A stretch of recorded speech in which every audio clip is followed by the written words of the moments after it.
Scott just made the point. Jefferson used to be a lot more secure, not just.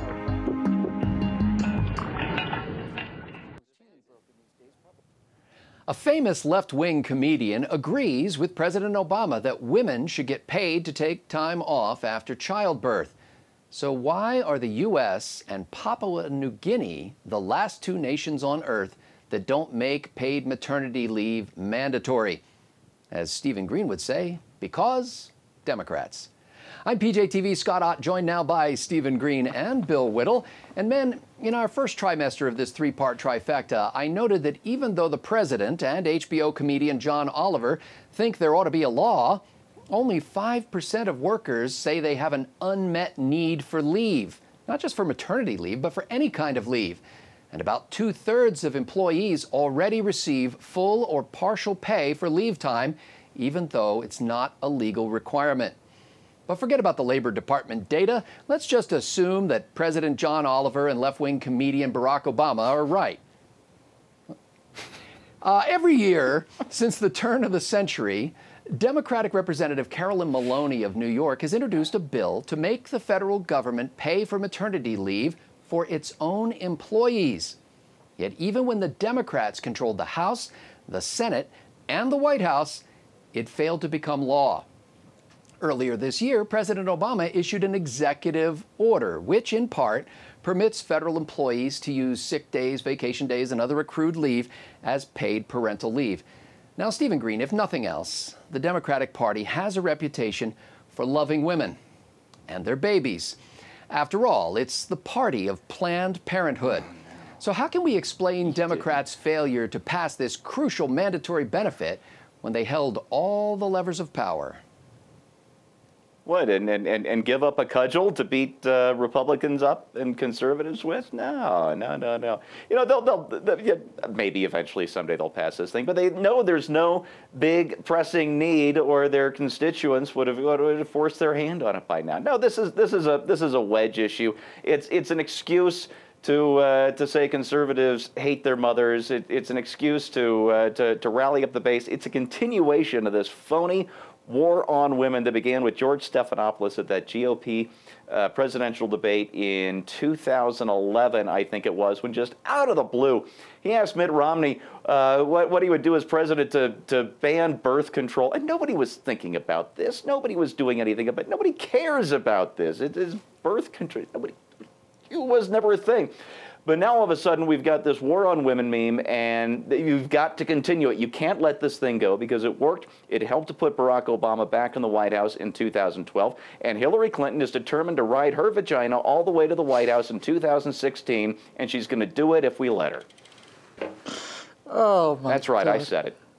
I said it. Yeah, what has been seen cannot be unseen. Bill Whittle, since the president has ordered the federal government to provide some paid maternity leave, how can Republicans resist when he eventually orders American businesses to do the same? Won't the GOP look like a pack of mother-hating jackals? Well, they will if they continue with their standard practice of not being able to argue their way out of a paper bag. But basically, you got to the nub of the argument right there when you got to that sentence, when the president orders American business. That's really where you come right down to it. And frankly, if you want to fight back against this kind of thing, that's exactly where you have to go. When the president orders American business, when one man issues an order, a decree, a bull, let's say, a papal bull, he's decided that the comet shall not arrive in the skies, or that paternity leave shall be paid, and he issues his edict from up high.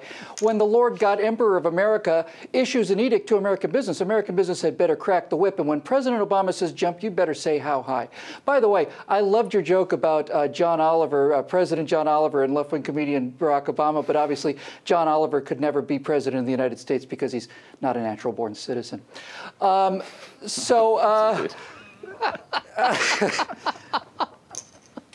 let's just disqualify that right away. That's right. Troll the birthers. Typical left-wing idiocy, right? You create a problem where there is no problem. In a previous episode, you said there's only 5% of American workers complain about not having enough leave for any kind, forget maternity leave. 5%, that's the outliers. That's not just maternity leave, that's all leave. So let's create a national problem that doesn't exist. And then let's get down to the brass tacks of what it's all about, because it's all about telling other people what to do. It's all about John Oliver getting a big round of applause for being how amazingly awesome in love with American American mothers he is, he can just go back to Russia. I've said that before, and I'll say it again. There he is, the miserable low-life communist from another country. I don't need communists from other countries coming here telling me how to think about my mom.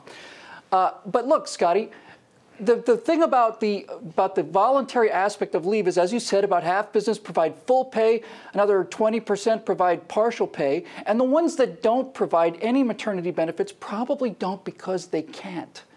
Because they can't. And for those people who are not paying maternity leave, you might want to ask the women who are not getting paid leave, would you rather either not get any leave or would you rather not have a job?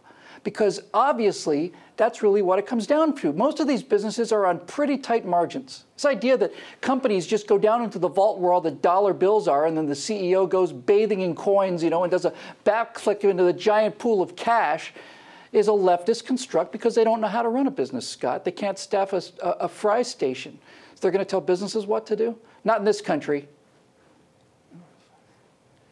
Well, as my Pennsylvania Dutch ancestors used to say while stroking their beards, it wonders me.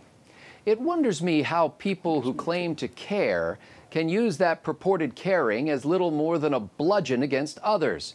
Rather than celebrate the fact that so many women in America receive paid maternity leave in the absence of a law requiring it, they bash businesses. Rather than use their public platform to promote the benefits of offering paid maternity leave to persuade others, they cry misogyny.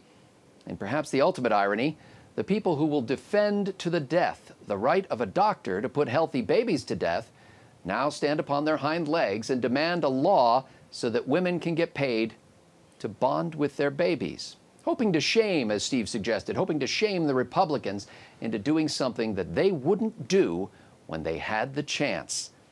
To paraphrase John Oliver, and you can't have it both ways. You can't go on and on about how you support legislation that makes life easier for mothers and then fail to support legislation that makes life easier for mothers. Unless go back to Russia. For Stephen Green, Bill Whittle, and the entire Trifecta crew at pjtv.com, I'm Scott Ott.